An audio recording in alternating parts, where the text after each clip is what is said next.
The most feared mafia boss in Seoul had never seen her face. For 8 months, he only knew her voice. A voice that calmed his nightmares. A voice that made him forget blood, power, and enemies. A voice he would soon risk everything to protect. What he didn't know was that the woman he had fallen for was a plus-size black waitress working double shifts just to survive. And when they finally met, the entire city would burn. Everyone in Seoul knew the name Kang Min-jae. Some whispered it. Others feared it. Most avoided saying it at all. At 32, Min-jae ruled one of the most powerful criminal organizations in South Korea. Politicians owed him favors. Rival gangs feared him. Even powerful businessmen lowered their eyes when he entered a room. He was ruthless, cold, untouchable. At least that's what the world believed. Because every night, when the city slept, Min-jae sat alone in a penthouse overlooking the Han River. And every night, he called the same number. A late-night radio show. He never gave his real name. She never asked. Yet somehow, they became each other's favorite mystery. Amara Johnson had never imagined a stranger's voice would become part of her life. 27 years old, born to a Nigerian father and Korean mother, working as a waitress in Itaewon, living in a tiny apartment she could barely afford. Life wasn't glamorous. Most customers ignored her. Some mocked her appearance. Others underestimated her intelligence. But every night after work, she hosted a small online audio program where people could anonymously share their problems. One caller always stood out. A man called Jay. His voice was deep, controlled, dangerous, yet strangely lonely. "Did something happen today?" she asked one night. Silence. Then a sigh. "I buried someone." Her smile disappeared. "I'm sorry. He deserved it." She froze. For a moment she wondered if he was joking. But something in his tone told her he wasn't. Weeks became months. Months became seasons. The calls continued. Sometimes they discussed books. Sometimes music. Sometimes nothing important at all. Yet neither wanted the conversations to end. Min-jae found himself scheduling meetings around her broadcasts. His men noticed. His enemies noticed. Even his right-hand man became concerned. "You smile after those calls." Min-jae glared. "I don't smile. You literally smiled yesterday." The room went silent. Nobody laughed. Nobody breathed. Then Min-jae slowly said, "Leave." One rainy evening, Amara finally asked the question, "What do you do for work?" Min-jae nearly laughed. If she knew the truth, she'd never answer another call. "I'm in business." "What kind?" "The complicated kind." "That sounds suspicious." For the first time in years, Min-jae laughed. A real laugh. The sound shocked even him. And thousands of miles away inside her apartment, Amara smiled without realizing it.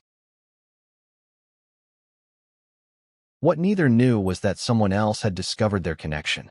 A rival mafia leader named Choi Sung-ho. A man who hated Min-jae. A man waiting for weakness. And now he had found one. The mysterious woman. The voice. The secret. The obsession. Suddenly, Amara became a target, without ever realizing it. 8 months after their first conversation, Min-jae finally said it. "I want to meet you." Silence. Amara's heart pounded. Why was she nervous? She had never seen this man. Yet he somehow knew her better than anyone else. "What if we're disappointed?" she whispered. "We won't be." The certainty in his voice terrified her and excited her. The cafe was small, quiet, warm. Amara arrived first. Her hands trembled. What if he wasn't attracted to her? What if he expected someone else? Years of judgment flooded her mind. Then the door opened. Every conversation in the cafe stopped. A tall Korean man entered. Sharp suit, cold eyes, dangerous presence.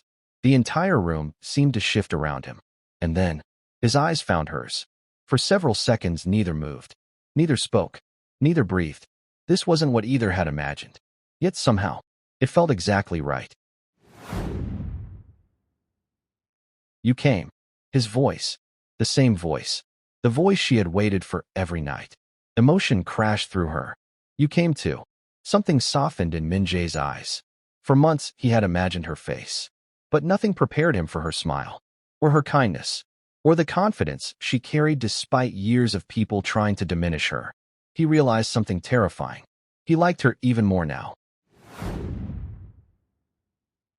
3 days later, Amara was kidnapped. A black van. 3 men. 1 mistake. They thought she was helpless. They were wrong. She fought, screamed, bit one attacker hard enough to draw blood. But it wasn't enough. The van sped away, and Seoul's most feared Mafia boss received a single message. We have your weakness. For the first time in years, Min-jae lost control. Buildings were raided. Warehouses burned. Informants disappeared. Every criminal organization in Seoul felt the shockwave. One message spread through the underworld. Kang Min-jae was hunting, and God help anyone standing in his path. Amara expected fear when he arrived. Instead, she felt relief. The warehouse doors exploded inward. Gunfire echoed. Men fell. And through smoke and chaos walked Min-jae, his suit stained with blood, his eyes locked only on her.